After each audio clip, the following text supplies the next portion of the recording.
expectation that red will change to green keeps traffic in the nation's capital moving and its drivers safe and sane. What happens, though, if a light stays red? It needs to be fixed. But no one fixes it. I don't know why you haven't fixed it, man. I don't know. I come through here probably twice a day. Keontae Darby knows the intersection of Rhode Island Avenue and Brentwood Road in Northeast all too well. The light doesn't change. It doesn't turn green at all. She and many others say for weeks, maybe months. It's got to be broken. Or something got to be wrong. The lights for bustling Rhode Island have remained green, but those on narrow one-way Brentwood have been stuck on red, tying up traffic and making left-hand turns a no-no. Some people want to make the left. I want to go down that way. But this is far more than a frustration. I think this is a dangerous intersection and the light needs to be fixed. Drivers wait for several minutes, realize something is wrong, and then frantically search for a gap in traffic. You have to take it at your own risk when there's no traffic. Time and time again, we saw drivers dashing into the intersection, making an illegal left on red.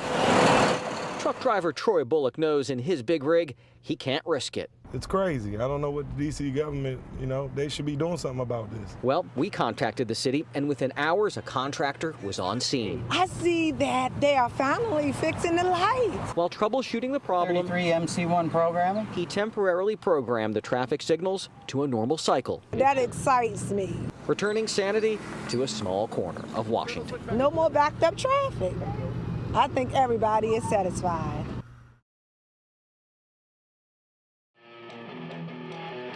Well, we're down in D.C. You ready to rock the red?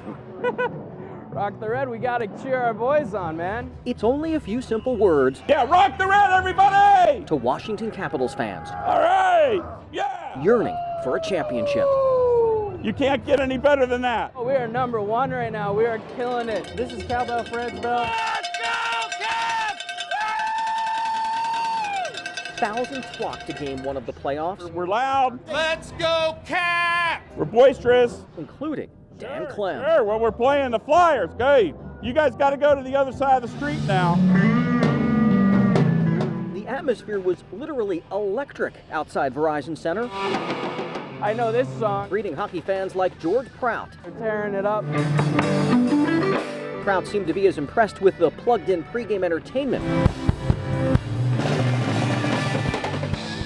as he's been with the Capitals' stellar season. Oh, the game was nice, but I saw a dude play the guitar with his teeth. That was pretty cool. Oh, they were shredding. Absolutely shredding. But it's the show on the ice The puck drops. that matters most. And the 2016 Stanley Cup playoffs are underway here in Washington. The puck along the left wing.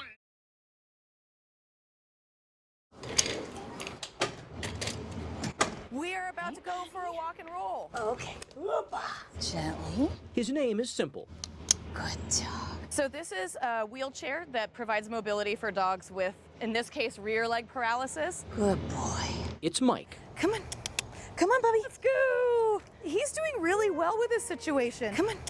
But when Sarah Murphy started fostering him a couple of months ago, There's a good boy. this 4-year-old Corgi Beagle mix took on a new persona that defines his resiliency, his spunky stride, and his love of life. No. Mike is not just plain anything. This is Magic Mike. A good Samaritan found Magic Mike on a West Virginia roadside. He was the victim of a hit and run. Yeah, he was basically left for dead. How you doing? Homeward Trails Animal Rescue saved and transported Magic Mike to the D.C. area where he's slowly improving under Murphy's care. He's just the nicest guy, and he's playful and musical. Did she say musical? Mike enjoys music, and he likes to participate, and that's pretty special. Murphy sings in a band. During a recent rehearsal, Magic Mike joined her drummer Eric Smith in song. He just likes to throw his head up and sing along with the rest of us. We put Magic Mike to the test to see if he'd sing on short notice. We called him over to Murphy's stereo equipment. Do you want to sing with me? And just like that, he joined in. His bark, yodel, howl, or whatever you call it, reminds us all that even if you've been broken, there is a song inside of you. And even if you've been abandoned, there is a place for you. Jay Korff, Yes. ABC 7 News. Well, they're just little battery-operated lights that you see right there, but they're really a symbol for so much more. The creator of this amazing project tells us it's about hope for a brighter future. Jay Korff is live in Alexandria tonight with more on this display. Jay? Yes, Allison, here's how it works. Go over to the little canister, you grab your battery-operated candle, piece of paper, your pen, write down your positive intention, and then you come over here, you clip it onto the wall below your candle, and in just 2 days, this public installation has become not only a place of expression, but also reflection and healing. Isn't it beautiful? The Washington area may be aglow this holiday season. It's lovely, right? But in Delray, This one says dance a lot. this one says be a light, be a flame, be a beacon. Residents are sharing their light from within. You know, we were driving past and I just saw this wall of light. This one says smile, it's okay, with a happy face. Nancy Belmont created this public space of paper slips and battery-operated candles. Well, you put the light here. It's called Be the Light. My life purpose, I think, is to promote human flourishing. The concept is simple. Take that thing that shines inside you and write it down. It may be a child's wish. You help people out. Yeah. Oh, my darling, that's beautiful. Or a parent's hope. And give back to our community. Imagine how you can use your special gifts. As Molly Thornton read the instructions, she realized that she would write a post for her sister. Take action to positively impact yourself. Sorry, my sister just passed away. I'm saying to be the light for her. This wall of light also defines a second chance at life for Margie Brand. I went through a very dark moment about 3 years ago where I was in a terrorist attack. Brand was captured, then released by terrorists during the shopping mall attack in Kenya in 2013 that left dozens dead. And I think this kind of wall and the intention setting is something that truly allows us to decide to shine and to commit to that all the time. Every day we get to choose, darkness or light. This one says hug mommy and daddy every day. I think if we could sit every day and set our intention about being the light, I think the world could be a better place.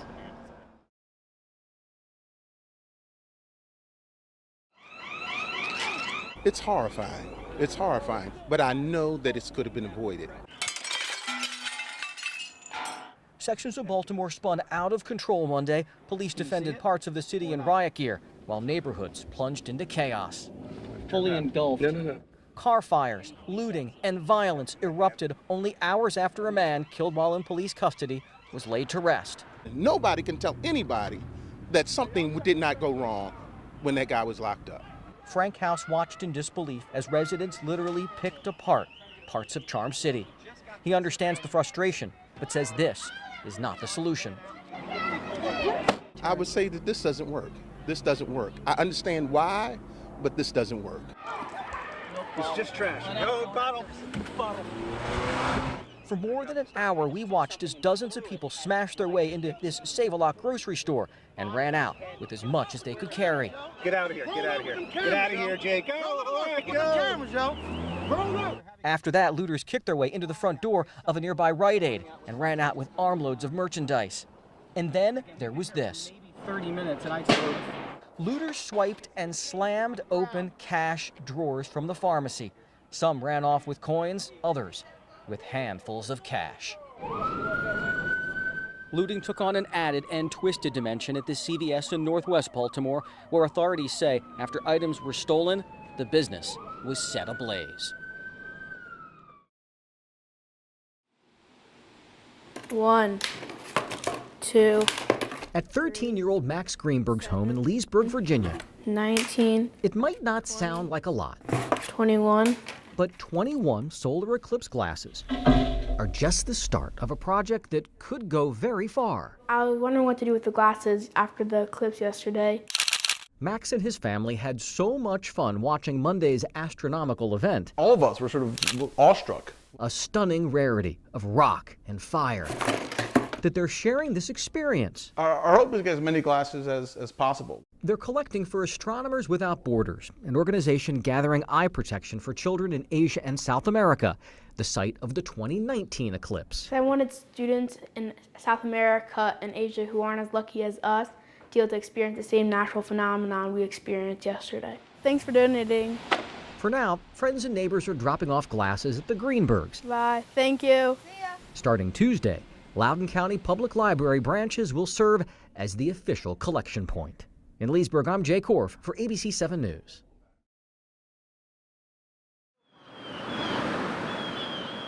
Well, Arlington National Cemetery is a very powerful place. The magnitude of a nation's sacrifice can be found in Arlington, Virginia, where rolling hills of marble flow beyond the horizon. There's no shortage of people who are willing to make the sacrifice. Dennis Toscan's father, Fred, a Marine who served in World War II, Korea, and Vietnam, is buried here. You know, today it's a special occasion simply because it's Memorial Day. So we get to honor him, and we get to honor all the men and women who served. Each headstone tells a story of service and, in many cases, of sacrifice. It's a very emotional day.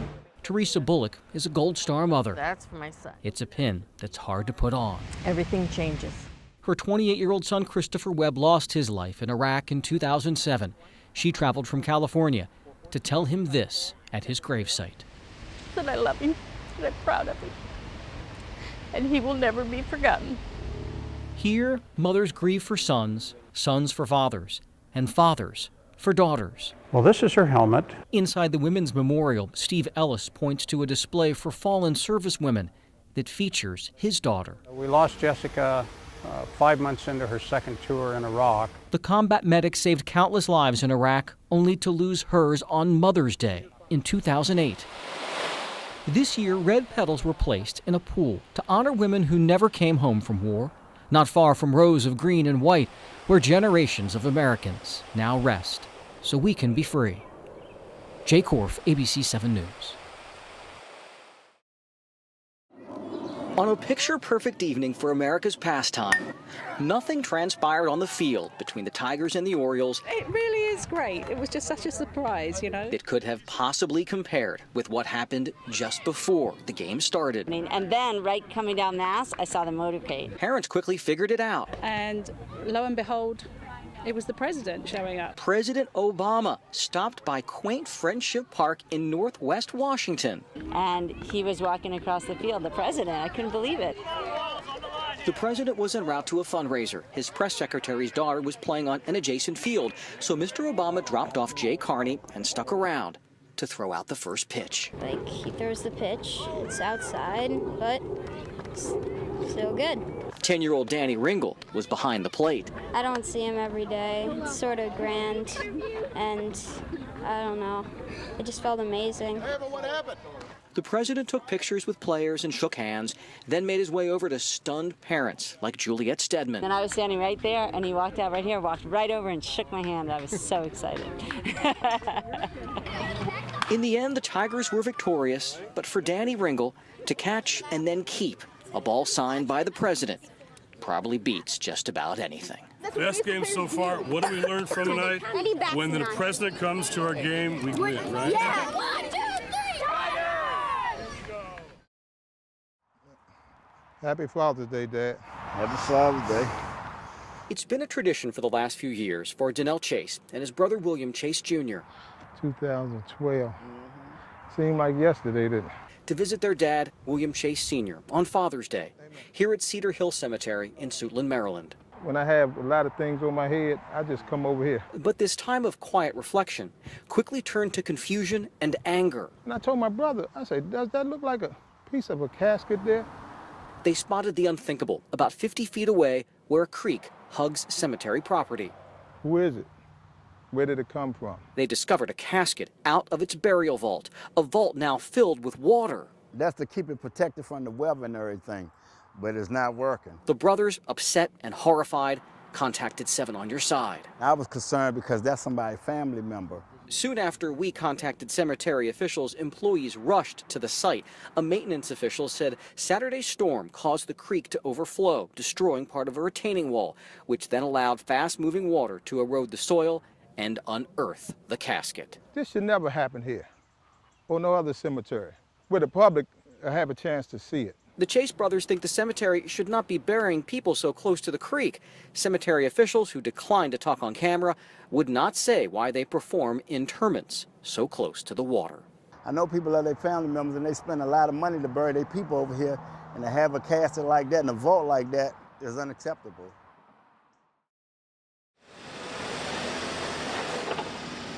For several hours, the Dulles Toll Road near I-66 literally turned into a parking lot, complete with standstill traffic and pedestrians. I'm on my way to work. It usually takes me about 20 to 25 minutes. I've been on the road close to 5 hours now. In almost the time it takes to put in a full day's work, these commuters didn't move due to a confluence of poor planning and late snowfall 2 days before a highly anticipated blizzard. This is so unanticipated. I mean, everyone's been talking about Friday happening, but it's Wednesday. The Virginia Department of Transportation did not pre-treat this section of roadway, so when a light coat of snow fell Wednesday during the busy evening rush, black ice quickly formed, turning roadways into impassable ice rinks. They can't move. They can't move. Johnny Catan walked more than a mile to rescue his girlfriend, fearing she would be stuck all night. There's nothing is moving here. I'm trying to get you. I'm sorry. I know you're hungry. For the first few hours, many waited patiently, minus an occasional walker, willing to leave behind their car. At one point, a fire truck and 2 ambulances from Fairfax County, also trapped for hours, had to force their way through gridlock. Just go ahead. I'm going to have them move over there. You guys are good. The abiding question, where were the salt trucks? Well, I would have hoped that they would have anticipated this a little better and treated the roads. Then we met an exasperated Bilal Habib. We don't know for how long it will take. 1 hour, 2 hours, 5 hours, 6 hours, no one knows. He and his wife abandoned the taxi, taking them home from the airport. They were trekking a couple miles to the nearest metro station. You're just going to walk to the metro station? Yes, because I have no other option. He's not feeling well, and he's crying continuously. Soon after 1 a.m., drivers trying to make it home for dinner finally started inching forward. When we reached the overpass at I-66 a mile or so away, where traffic finally opened up, you could see the choke point. An overpass littered with abandoned cars. The ones that couldn't make it, cast aside, so there could be daylight after midnight on this, the longest commute home.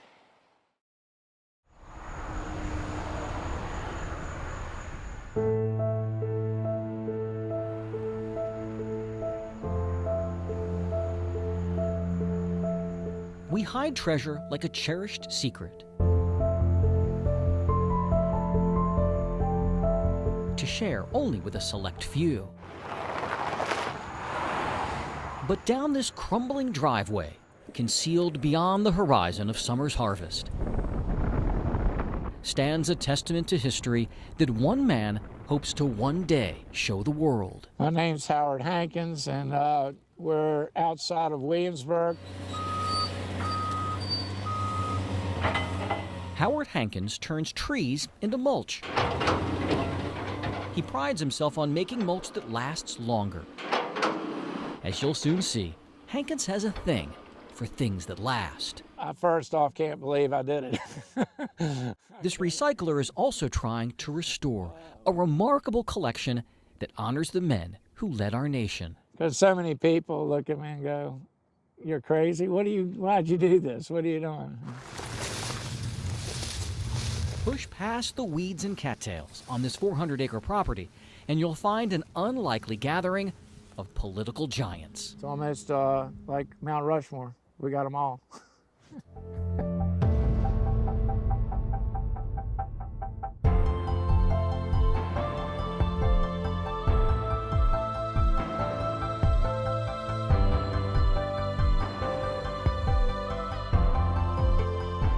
Here tower 43 American presidents.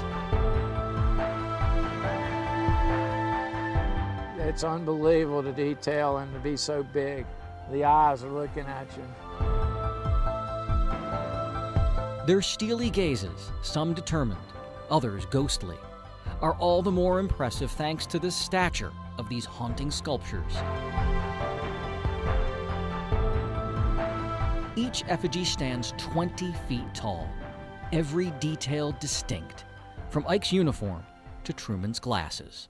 A lot of Texans and a lot of Virginians. We got Mr. Roosevelt, and back there is George Bush, Sr., You got Johnson over there, LBJ. Wilson's over there. He's a little destroyed. You got Kennedy behind Carter. Yeah, he's back around the corner. Over there probably by Reagan. And a lot of people look at George and the way he's got his, it looks like tears that he's crying over Washington and says Washington's broken and we need to fix that. And despite Washington, D.C.'s dysfunction, Hankins has yet to hear a cross word out here. They're all getting along real well here. I haven't heard an argument out of them. The men behind these plaster facades faced the defining moments in American history: war, economic upheaval, social injustice, and the immeasurable responsibility of forging a republic. The earlier ones are my favorite, I would say. They came up with the ideas.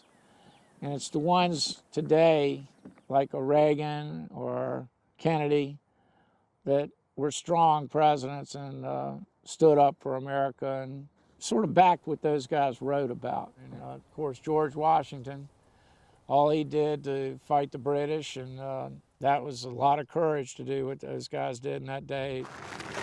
It's those timeless ideals that inspired this 62-year-old to preserve these icons of power. I just couldn't see destroying them. Teddy, Taft, and the rest of this elite gathering once lived at the nearby President's Park. It opened in 2004. Hankins helped to build the facility, which went, well, bust in 2010.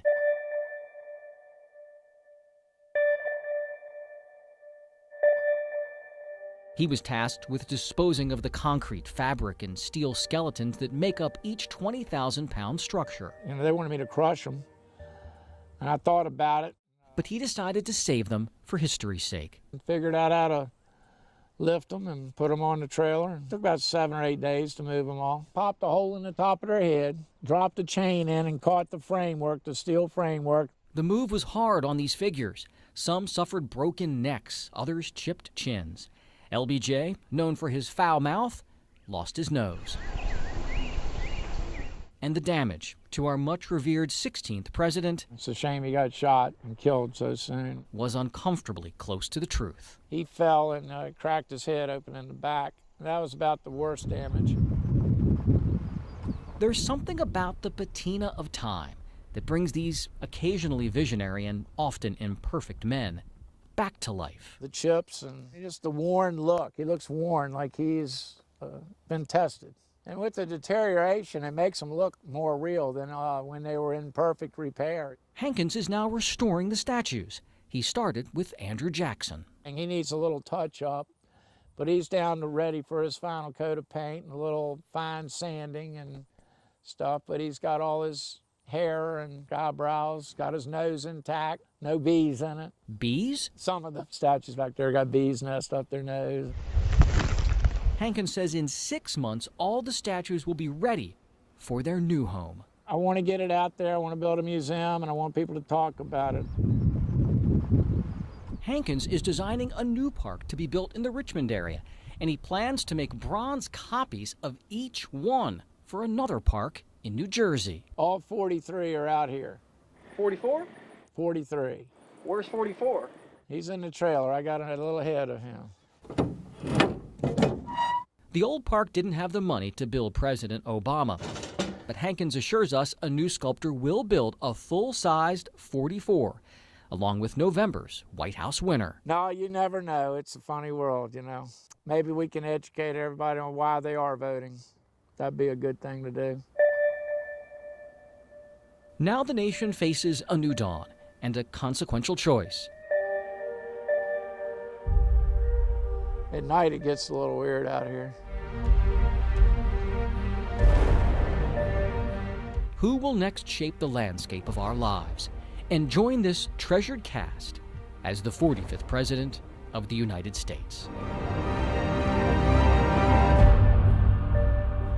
Jay Korff, ABC 7 News.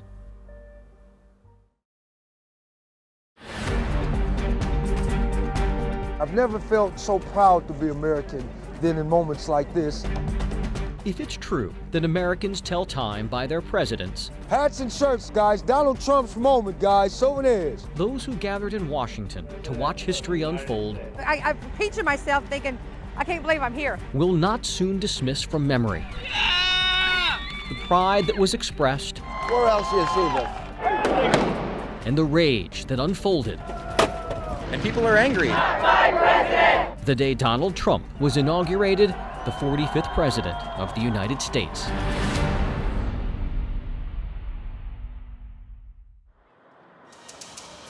And welcome back to our complete coverage of today's 58th presidential inauguration. Being here is like a dream come true. As dawn's dust shed a new light on the U.S. Capitol the morning of January 20th, Souvenirs right here, guys. A lot of changes are coming. A lot of good changes, I do believe. a wave of Trump supporters Good morning. streamed toward the National Mall. A lot of young kids here, a lot of families. Going to the left when you get in there. Let's make America great again, guys. Vendor Cedric Washington hails from California. I went to Obama's first one. And here I am for Donald Trump's first, and hopefully many more to come. We've been here since about 5:30 in the morning. Scott Colony flew in from Florida, fully realizing the nation is deeply divided. We heard there were going to be a lot of protesters here, so we said we're coming up. 10 o'clock in our nation's capital. Another live look there down the National Mall. This rising tide of support that swept into the White House, a businessman with a flair for sharp-tongued tweets, I, Donald John Trump, then watched in wonder as Mr. Trump was sworn in. do solemnly swear that I will faithfully execute that I will faithfully execute the office of President of the United States. the office of President of the United States. Because everybody's here for the same reason. This time-honored ritual of political renewal is familiar to some in this crowd. Been coming to him since Ronald Reagan. Jim Parsons, a retired police officer and history teacher from Ohio, has learned a lot in his 6 inaugurations. It's not that I expect this man to make my life better. That's up to me. Together. And then this self-proclaimed outsider with a proud, politically incorrect persona thrilled Virginia's Wendy Schacht with the slogan that got him here. And yes, together, we will make America Thank God for Trump. I gotta tell you, I think things are gonna be so much better. The strength of our constitutional republic is, in part, defined by the peaceful transition of power.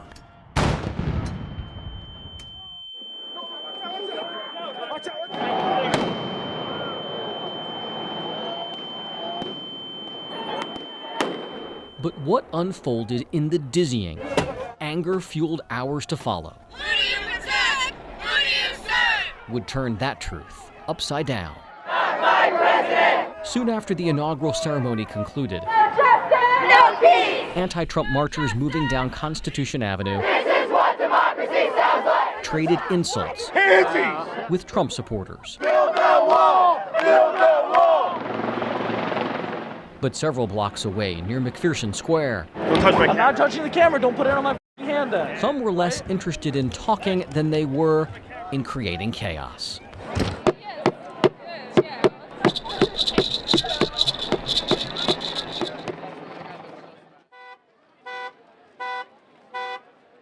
This is, again, the intersection of 13th and K Street. The protesters out here have gotten together a bunch of benches, trash cans, as you can see, and have lit them on fire. Mixed among a large crowd of peaceful protesters, You can pick the right side of history. It's not too late! a smaller group, some donned in black, their faces covered, willing to unleash damage. We saw protesters throwing rocks and bricks at the police, and then they set off like a succession of about 10 concussion grenades. I believe that's part of a concussion grenade. Filmmaker Jack Guglielmetti watched as a protest turned violent. Watch out! Watch out! Rubber bullets! There were a lot of very, very loud explosions. Vehicles were vandalized, including this limo. Windows to businesses smashed out. Hundreds arrested. Police in riot gear moved in with a watchful eye above. And remember that limo? Well, someone torched it.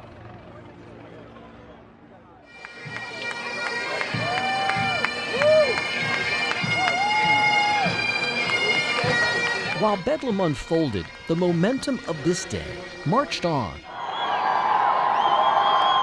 President Donald Trump's parade rolled down Pennsylvania Avenue on time without a hitch.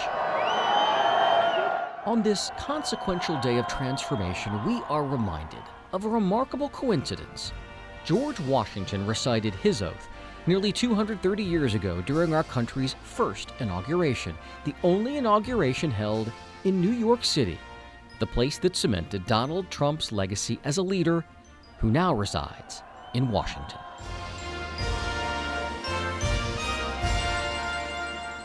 I'm Jay Korff for ABC 7 Stories.